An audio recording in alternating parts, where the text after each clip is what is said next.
L'opération créa de l'IUT de Quimper existe depuis maintenant 32 ans. Elle consiste à faire accompagner des créateurs d'entreprises et des porteurs de projets par des groupes d'étudiants et se font entourer d'un réseau de compétences constitué d'une dizaine de consultants.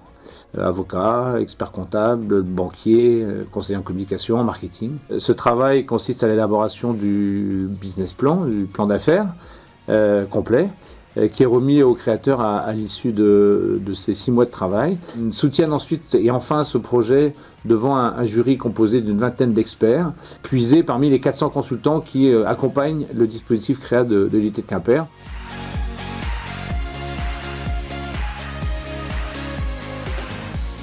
Je m'appelle Marie Lebrise, j'ai 32 ans et j'ai créé mon entreprise l'an dernier suite un petit peu au hasard de la vie, mais aussi à un vieux désir d'indépendance. Auparavant, j'étais libraire pendant quelques années.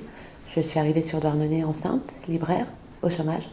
Et c'était une équation, à mon sens, impossible. Donc du coup, il a fallu trouver des solutions. Ce projet s'insère dans un plus grand projet qui est la réhabilitation d'un énorme bâtiment qui a été mené par mon ancien compagnon.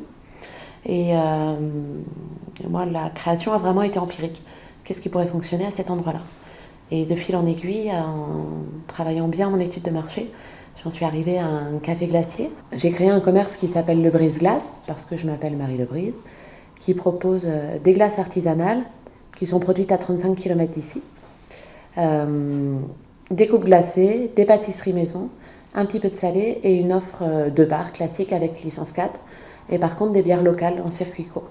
Le but du jeu, c'était de valoriser les produits locaux et d'essayer de proposer un endroit agréable qui convienne aux plus petits comme aux plus âgés. Le brise-glace, c'est une ouverture saisonnière. On est parti d'avril à novembre. Là, on va augmenter mars-novembre. J'ai fait le pari d'embaucher une personne à temps plein à 35 heures. C'est un pari qui s'est révélé payant parce qu'elle est absolument nécessaire. On a besoin d'être 2 et on envisage d'être 2,5 voire 3 pour l'été prochain. L'évolution de l'entreprise, il y a des marges de progression certaines. Créer et accompagner, c'est hyper important. Moi, j'étais très anxieuse. J'ai été accompagnée par le réseau de la BGE, par un formateur AFPA et également par Créa IUT. Moi, je suis allée les voir pour confirmer ou infirmer mon chiffre d'affaires prévisionnel, en leur donnant toutes mes données, mais sans jamais leur donner le mode d'emploi, de comment faire une étude de marché, les choix juridiques et fiscaux. C'est eux qui ont eu à travailler ça. Et ce qui a été très intéressant, c'est qu'au bout de 7 mois de travail, moi j'étais en avance sur eux, on s'est retrouvés à 3 000 € près à avoir le même chiffre d'affaires prévisionnel, ce qui était pour moi très, très confortant par rapport à mon ouverture.